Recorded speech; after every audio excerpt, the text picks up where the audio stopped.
Hello, everyone. It just seems like it's been quite a week, hasn't it, for the Lord to out these men. And it's a very sad state of affairs. I find it very alarming, really, that men like Tony Evans and now Robert Morris could ever have large pastoral ministries. We have to really put a stop to this as the body of Christ. When it comes to light, especially in the case of Robert Morris, who started to molest a 12-year-old girl, and it went on for over 4 years. He was even married at one point during this event. And his church, the church that he's at now, Gateway Church, they say that after being recently confronted about it, the elders of Gateway Church have released a statement to staffers in case they get proactively asked about it, saying that Morris had a moral failure 35 years ago and was involved in an inappropriate sexual behavior with a young lady. The young lady was 12. That's not a young lady, that's a child. And that it was kissing and petting and not intercourse. How do you restore someone that's a pedophile to a ministry position as a pastor? It's unbelievable. We have to stop this. Robert Morris should have never been a pastor after this came out years ago. Yes, he can be restored and forgiven by the Lord, but no, he should never be a pastor. And you can see throughout the years that he has been involved in so many false teachings, especially his teachings on tithing, which have no biblical authority at all, because tithing was never money, ever. And he claims to be a Bible teacher, and he's going to tell you how he got blessed, and meanwhile he's extorting money from you by twisting scripture. You can study it for yourself or listen to some of the interviews I have on my channel with people like Ron Roby and Russell Kelly, who are two experts in the true teaching on tithing. There is no such thing as tithing money in the New Testament, and there wasn't in the Old Testament, but yet Robert Morris was allowed all these years to be a false teacher. And there was people that were checking him on some of the false teachings that he had. But honestly, Robert Morris gave me the creeps. Even before this came out, I'm not surprised. I'm not surprised at all. I wouldn't be surprised if they don't try to restore him back to his church there. No, we can't allow this to happen. Enough already. Enough. Those men that claim that they restored him years ago and then they put him back in public ministry, what kind of men are these? What are we doing? No, enough.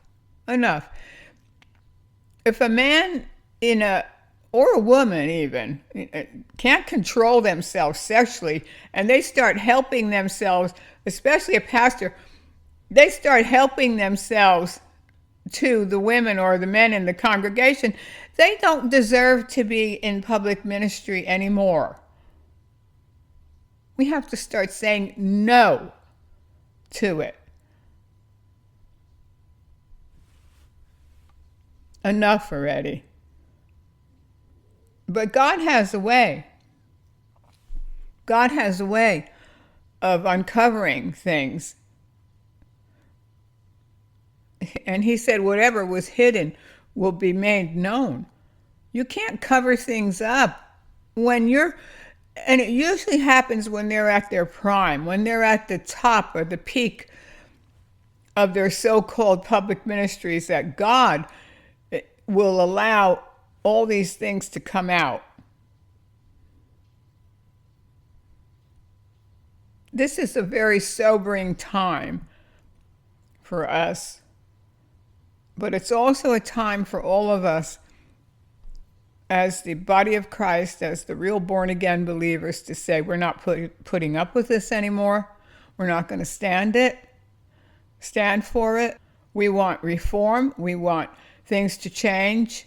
We want people of good character and integrity in our pulpits. And when that isn't happening, then we have to pack up our Bibles and our belongings and hit the door, running, and don't go back. It's a very, very sobering time.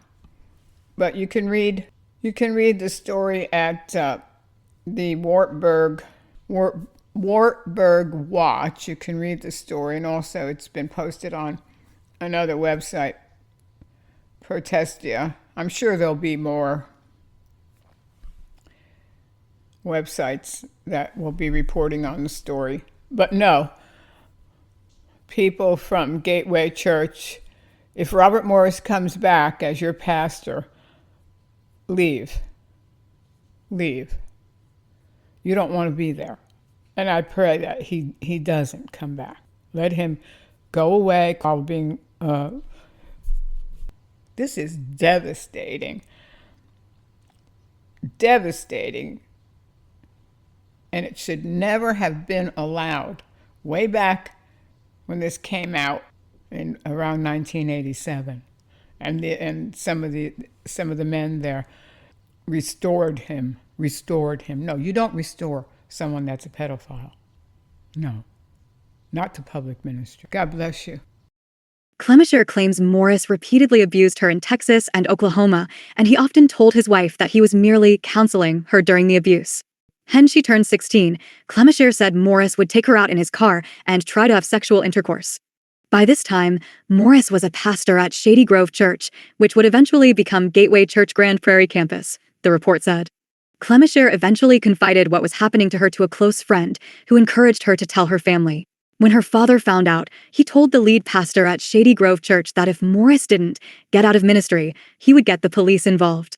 That threat forced Morris to step away for 2 years. Morris would return to Hominy with his wife and televangelist James Robison. They told Clemisher's father that he wanted to return to ministry, and at that point, her father washed his hands of Morris and no longer interacted with him, the Wartburg Watch said. The survivor made it clear to CP that Morris did not get her father's blessing to return to ministry. My father never ever gave his blessing on Robert returning to ministry. My father told him he's lucky he didn't kill him. I am mortified that he is telling the world my dad gave his blessing. Of course, we forgive because we are called to biblically forgive those who sin against us. But that does not mean he is supposed to go on without repercussions, she said. It was kissing and petting and not intercourse, but it was wrong. This behavior happened on several occasions over the next few years, Morris said in a statement to the Christian Post after Gateway Church was asked about the allegations. In March of 1987, this situation was brought to light, and it was confessed and repented of. I submitted myself to the elders of Shady Grove Church and the young lady's father. They asked me to step out of ministry and receive counseling and freedom ministry, which I did. Since that time, I have walked in purity and accountability in this area, Morris added. He explained that he returned to ministry in March of 1989, 2 years after his abuse was exposed with the blessing of the survivor's father and the elders of his church. He further noted that he and his wife met with the survivor and her family in October 1989. I asked their forgiveness and they graciously forgave me, Morris said. Morris' accuser, Cindy Clemisher, first told the Wartburg Watch that he began sexually abusing her on December 25, 1982, and continued with the abuse for 4.5 years after that. When contacted by CP on Saturday, the 54-year-old grandmother confirmed the details in the report, but insisted she was no young lady when Morris began abusing her. I'm, of course, just appalled, Clemisher told CP on Saturday about his description of her as a young lady. I was 12 years old. I was a little girl. A very innocent little girl. And he was brought into our home. He and his wife, Debbie, and their little boy, Josh, trusted and preached at the church that my dad helped start and then began grooming all of us to do this, which took me decades to wrap my brain around as an adult, she said. It went on for many years. He says there was no sexual intercourse, but he did touch every part of my body and inserted his fingers into me, which I understand now is considered a form of rape by instrumentation. I was an innocent 12-year-old little girl who knew nothing about sexual behavior. Clemisher said in her report to the Wartburg Watch that she and her family first met Morris at a youth revival in Tulsa, Oklahoma, in 1981 when he was a 20-year-old traveling evangelist. At the time, he was married to his wife, Debbie, and they had their son, Josh.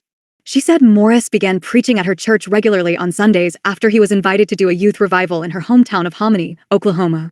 Her family